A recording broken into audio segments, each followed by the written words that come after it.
అందరికీ నమస్తే. మీరందరూ ఎలా ఉన్నారు? నా పేరు Rupa. Welcome back to my channel. నాకు లాస్ట్ 1 వీక్ కంప్లీట్గా ఫుల్ జలుబు అనమాట. సివియర్ జలుబు, ఫీవర్.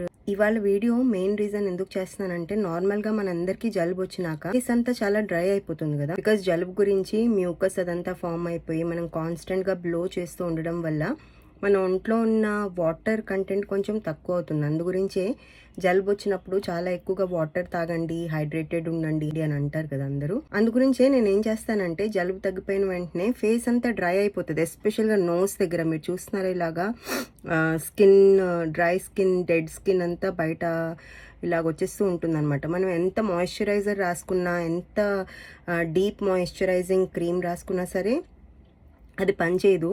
సో బెస్ట్ సొల్యూషన్ ఏంటంటే, కొబ్బరి నూనె, ఆలివ్ ఆయిల్, ఇంకా మన ఆముదం క్యాస్టర్ ఆయిల్ ఉంటుంది కదా, ఆ 3 చక్కగా కొంచెం కొంచెం కలుపుకొని శుభ్రంగా ఫేస్ అంతా రాసుకొని ఫేస్ మసాజ్ లాగా మొత్తం అంతా, ఎస్పెషల్లీ ఎక్కువగా నోస్ ఏరియా, డ్రై ఉన్న ఏరియాలో కొంచెం ఎక్కువ ఫోకస్ చేసి మసాజ్ చేస్తాను. దాని తర్వాత హాట్ వాటర్తో కాకుండా నార్మల్ రెగ్యులర్ వాటర్ తోటి మనం ఫేస్ వాష్ చేసుకొని మైల్డ్ సోప్ యూస్ చేయాలి.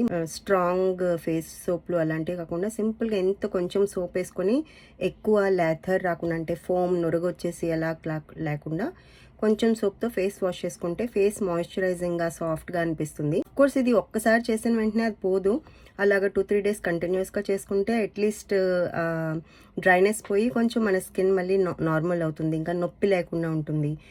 సో నేను ఇప్పుడు అది చూపిస్తాను నేను ఎలా చేస్తాను. ఓకేనా? అందరికి తెలుసు ఇది మన రెగ్యులర్ కొబ్బరి నూనె. అది కాకుండా నేను ఆలివ్ ఆయిల్ కూడా కొంచెం ఒక 2 డ్రాప్స్ ఆలివ్ ఆయిల్ వేసుకుంటాను. 100% వర్జిన్ ఆలివ్ ఆయిల్ ఉంటే మంచిది. దాని తర్వాత కోల్డ్ ప్రెస్డ్ క్యాస్టర్ ఆయిల్ అంటే ఆముదం.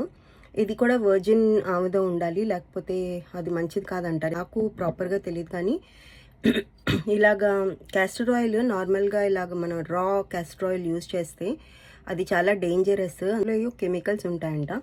నాకు ఫుల్ డీటెయిల్స్ తెలీదు. సో ఇందులో రాసింది చూసారా, రిలీవ్ అండ్ నరిష్ అని ఉంది. సో నేను ఎక్కువగా ఇవే వాడతాను అనమాట. ఇది బ్రాండ్ ప్రమోషన్ అయితే కాదు, సింపుల్గా నేను ఇంట్లో ఏం చేస్తానో మీ అందరితో షేర్ చేసుకుంటున్నాను అంతే.